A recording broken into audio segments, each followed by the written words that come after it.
മോചിച്ചേട്ടൻ എങ്ങനെയുണ്ട്? അടിപൊളിയാണോ? കുഴപ്പമില്ല.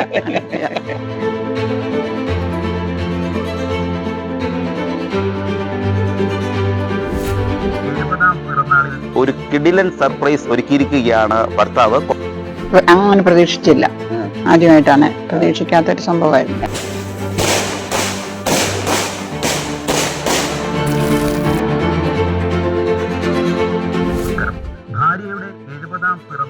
ഒരു കിടിലൻ സർപ്രൈസ് ഒരുക്കിയിരിക്കുകയാണ് ഭർത്താവ്. കോട്ടയം ജില്ലയിലെ കുറുവാമൊഴി ഉറുമ്പതിരപ്പയിൽ മോനിച്ചൻ ചേട്ടനാണ് ഭാര്യയുടെ 70-ാം പിറന്നാളിൽ വെടിക്കെട്ടും ഗാനമേളയും സദ്യയും ഒക്കെയായി കിടിലൻ സർപ്രൈസ് നൽകുന്നത്. കുടുംബാംഗങ്ങളൊപ്പം അവർക്കൊപ്പം ഉണ്ട്. ഇപ്പോൾ ഞാൻ നിൽക്കുന്നത് മോനിച്ചൻ ചേട്ടന്റെയും ഭാര്യ എലിസബത്ത് ചേച്ചിയുടെയും അരികിലാണ് നിൽക്കുന്നത്.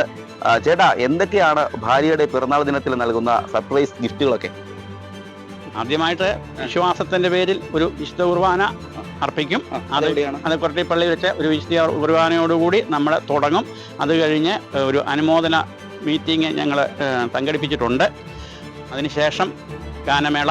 ആ അനുമോദന മീറ്റിങ്ങിനോട് ചേർന്ന് ഒരു കവിതാ പ്രകാശനം, ഒരു നന്ദിയുടെ താങ്ക്സ് ഗിവിങ് ആയിട്ട് ഒരു കവിതാ പ്രകാശനം, ഒരു കവിത എഴുതിച്ചിട്ടുണ്ട്. അതാരാ എഴുതി? മുരളീധരൻ നായരാണ് എഴുതിയത്.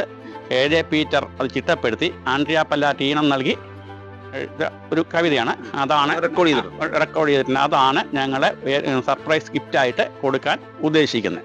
അതുതന്നെയല്ല, നമുക്ക് ബന്ധുജനങ്ങൾക്കും നാട്ടുകാർക്കും സുഹൃത്തുക്കൾക്കും എല്ലാം ഒരു മിഷ്ടാനുഭോജനം.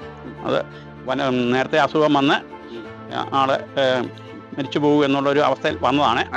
അവിടെ നിന്നാണ് രക്ഷപ്പെട്ട് വന്ന് ഇപ്പം ആരോഗ്യപരമായിട്ട് നിൽക്കുന്നതുകൊണ്ട് അതിൻ്റെ ഒരു സന്തോഷത്തിന് ഒരു മിഷ്ടാനുഭോജനം കൊടുക്കാൻ നമ്മൾ ആഗ്രഹിക്കുന്നു. ഭാര്യയാണോ അസുഖം? അതെ, ഭാര്യയ്ക്ക് ഹൃദ്രോഗം വന്നായിരുന്നു. അറ്റാക്ക് വന്ന് തിരിച്ചു പോകുന്ന ഡോക്ടർ വിധി എഴുതിയാണ്. അവിടുന്ന് രക്ഷപ്പെട്ടു വന്നതിൻ്റെ ഒരു സന്തോഷത്തിന് ചെയ്ത 15 വർഷങ്ങൾക്ക് മുന്നിൽ പോയിരുന്ന പിള്ളേരൊക്കെ കുഞ്ഞുങ്ങളായിരുന്നു. ഇന്നിപ്പോൾ അവരെല്ലാം പറക്കപറ്റി കഴിഞ്ഞ കാരണം ഒരു സന്തോഷം. ഇപ്പോഴും ചേച്ചി കൂട്ടിലുണ്ട്? ഉണ്ട്. അതിൻ്റെ കൂടി ഒരു സന്തോഷമാണ്. അതെ. അങ്ങനെ കണ്ടിട്ടില്ല. ഈ സാധാരണ ഇത്രയും വലിയൊരു ഫംഗ്ഷനൊക്കെ നടത്തുന്നത് അങ്ങനെ കണ്ടിട്ടില്ല. നമ്മൾ ചുരുക്കമാണ്. ഈ പ്രായമായി കഴിയുമ്പോഴൊക്കെ പലപ്പോഴും ആഘോഷിക്കാനൊക്കെ മടിക്കുന്ന ഒരു കാലഘട്ടമാണ്. ആ സമയത്താണ് ചേട്ടൻ ഇത്തരത്തിലൊരു മുൻകൈ എടുത്തൊരു കാര്യം ചെയ്തത്. അതെ, ഇപ്പം അത് തിരിച്ചൊരു നന്ദിയുടെ ഒരു വാക്കാണ് നമ്മളെ കൊടുക്കാൻ ഉദ്ദേശിക്കുന്നത്. കുടുംബത്തിന് വേണ്ടി ഒത്തിരി ത്യാഗങ്ങളെ സഹിച്ചു. അതിൻ്റെ കൊണ്ട് അത് നമുക്ക് മനസ്സിലാവുന്നുണ്ട്. പക്ഷെ നേരത്തെ ഇതൊന്നും നമുക്ക് അംഗീകരിക്കാൻ പറ്റത്തില്ല. ഇപ്പോൾ ചുമതലകളെല്ലാം തീർന്നു സ്വസ്ഥമായി കഴിഞ്ഞപ്പോഴേക്കും നമ്മളത് മക്കളും ബന്ധുക്കളും ഒക്കെ എല്ലാ സപ്പോർട്ടാണ്. 3 പേരാണ് മക്കള്. 3 പേരുടെയും ചുമതലകളെല്ലാം തീർത്തു. 3 പേരും അവനവന്റെ കാര്യം നോക്കുന്നു. ഞങ്ങള് സന്തോഷമായിട്ട് വിട്ടിരിക്കുന്നു. ഈ ചടങ്ങിന്, അനുമോദന ചടങ്ങിലൊക്കെ ആരൊക്കെ ഉണ്ടാവും? ഞങ്ങളുടെ കുടുംബയോഗത്തിന്റെ പ്രസിഡന്റാണ് അധ്യക്ഷനായിട്ട് വരുന്നത്. പിന്നെ പ്രാസംഗികരായിട്ട് കാഞ്ഞിരപ്പള്ളി ഗ്രാമപഞ്ചായത്ത് പ്രസിഡന്റ് ഉണ്ട്, വാർഡ് മെമ്പർമാരുണ്ട്, പിന്നെ ഞങ്ങളുടെ കുടുംബത്തിലെ അച്ഛന്മാരുണ്ട്. അവരെല്ലാവരുടെ കൂടി ഞങ്ങൾ നടത്താനാണ് തീരുമാനിച്ചത്. എലിസബത്ത് ചേച്ചിക്ക് എന്താണ് പറയാനുള്ളത്? ഇത്തരത്തിലൊരു ഗിഫ്റ്റ് ഇവരെല്ലാവരും കൂടി നൽകുകയാണ്. എല്ലാരും തരുന്ന ഗിഫ്റ്റിന് ഒരു സന്തോഷമുണ്ട്. മക്കളും ഇങ്ങനെയൊക്കെ പ്രതീക്ഷിച്ചിരുന്നു? അങ്ങനെ പ്രതീക്ഷിച്ചില്ല. ആദ്യമായിട്ടാണ്, പ്രതീക്ഷിക്കാത്തൊരു സംഭവമായിരുന്നു. വലിയ ആർഭാടമൊക്കെ ആണ്, ഗാനമേളയും ഒക്കെ അതൊക്കെ അക്സെപ്റ്റ് ചെയ്യാൻ പറ്റുന്നുണ്ടോ? അതൊക്കെ ഒരു വേണമെന്നൊരാഗ്രഹമാ. പാട്ടൊക്കെ ഇഷ്ടമാ? പാട്ടൊക്കെ ഇഷ്ടമാ. ഈ മോചിച്ചേട്ടൻ എങ്ങനെയുണ്ട്? അടിപൊളിയാണോ?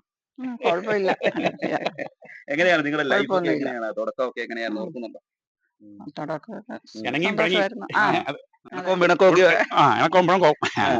അപ്പം ചട്ടിയും കലവാകുമ്പം പൊട്ടിയും കിടക്കും. അതൊക്കെ അതിന്റെ കാലങ്ങളെല്ലാം പോയി. ഇപ്പം സമാധാനത്തിന്റെ സന്തോഷത്തിന്റെ ഒരു കാലം. അതുകൊണ്ട് ഇപ്പൊ എനിക്ക് ബാധ്യതകളൊന്നുമില്ല. അന്നേരം ഇത് അങ്ങ് ചെയ്യുന്നു. ഈ കർഷകനായിരുന്നു. പിന്നെ ഇതിന്റെ ഈ കൂട്ടത്തിൽ ഒന്നുകൂടെ പറയാനുള്ളത്, ഞങ്ങളൊക്കെ പൂർവികരുടെ സ്വത്ത് അധ്വാനം ചൂഷണം ചെയ്ത് ജീവിച്ചവരാണ്. ഞങ്ങളായിട്ടൊന്നും ഉണ്ടാക്കിയിട്ടില്ല. അപ്പൻ തന്നതാണ് ഇതെല്ലാം.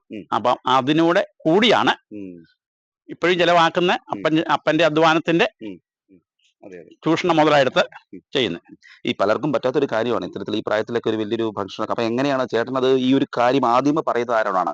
ഭാര്യയോടാണോ?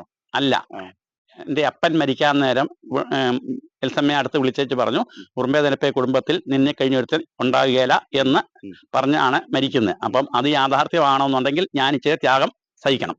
അതിനു വേണ്ടിയാണ്, അത് അപ്പൻ്റെ ആ അനുഗ്രഹം യാഥാർത്ഥ്യമാക്കാൻ വേണ്ടിയാണ് ഇത്രയും കഠിനമായിട്ട് നമ്മള് പ്രവർത്തിക്കുന്നത്. മക്കളൊക്കെ വരുമോ? എല്ലാവരും ഇവിടെ ഉണ്ടോ? വിദേശം അല്ല, വിദേശത്തുള്ള മക്കൾ വരികയല്ല, അല്ലാത്ത അവര് ഇവിടെ ഉണ്ട്. ഏകദേശം എത്ര പേരെയാണ് വിളിച്ചേക്കുന്നത്? 400 പേര് ഉണ്ട്. മനസ്സിലുണ്ട്. എന്തൊക്കെയാണ് വിഭവങ്ങളൊക്കെ? വിഭവങ്ങള് എല്ലാവിധ വിഭവങ്ങളും ഉണ്ട്. Beef, mutton, chicken, duck, pork എല്ലാം. അത് നമ്മുടെ വീട്ടിലുള്ളതിനെ കൊല്ലുക, അല്ല പുറത്തുനിന്ന് മാംസമൊന്നും വാങ്ങിക്കുകയല്ല. നമ്മൾ കരിമീനെ വളർത്തുന്നുണ്ട്. നമ്മുടെ കരിമീൻ, നമ്മുടെ മൃഗങ്ങള് എല്ലാം നമ്മുടെ സ്വന്തമാണ്. അപ്പൊ ഒന്നും പുറത്തുനിന്ന് വാങ്ങിക്കുന്നില്ല. ഇതെല്ലാം ലൈവായിട്ട് തന്നെ, ഒരു മായോ ഇല്ലാത്തത് തന്നെ. ഈ കവിത പ്രകാശനം അതിന്റെ റെക്കോർഡിങ്ങിനൊക്കെ നല്ല പൈസ ആയിട്ടുണ്ട്. 50,000 രൂപയോളമായി. ചേച്ചിക്ക് വേണ്ടി ഒരു പാട്ടൊക്കെ സർപ്രൈസ് ആയിട്ട് ഒരുക്കിയിട്ടുണ്ട്. ഉണ്ട്, സർപ്രൈസ് ഒരുക്കിയിട്ടുണ്ട്. നല്ല പാട്ടാ. പുള്ളിക്കാരൻ ഹസ്ബൻഡിന്റെ പെങ്ങടെ മകളുടെ മോളാ പാടുന്ന. സന്തോഷമാണ്. സന്തോഷം. ഏതായാലും ഇതാണ് മോനിച്ചേട്ടന്റെയും എൽസമ്മ ചേച്ചിയുടെയും ജീവിതം. അവർ ഒരുപാട് കാര്യങ്ങൾ പറഞ്ഞു. ഇപ്പോൾ ചേട്ടനും മക്കളും എല്ലാവരും കൂടിയാണ് ഇത്തരത്തിലൊരു സർപ്രൈസ് ഗിഫ്റ്റ് ആയിട്ട് ചേച്ചിക്ക് നൽകുന്നത്. വലിയ പരിപാടിയാണ്. Parish hall, Koratty saint Joseph പള്ളി പാരിഷ് ഹാളിലാണ് ചടങ്ങുകൾ നടക്കുന്നത്. വൈകുന്നേരത്തോടെ ഈ ചടങ്ങുകൾ ആരംഭിക്കും.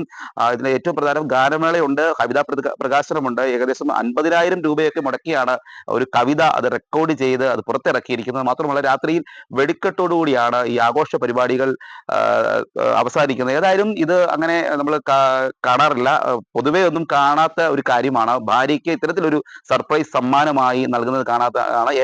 ഏതായാലും ഇവർക്ക് രണ്ടുപേർക്കും എല്ലാവിധ ആശംസകളും നേർന്നുകൊണ്ട് ക്യാമറമാൻ ജിതിനൊപ്പം CR സാബ്, മറുനാടൻ മലയാളി, കോട്ടയം.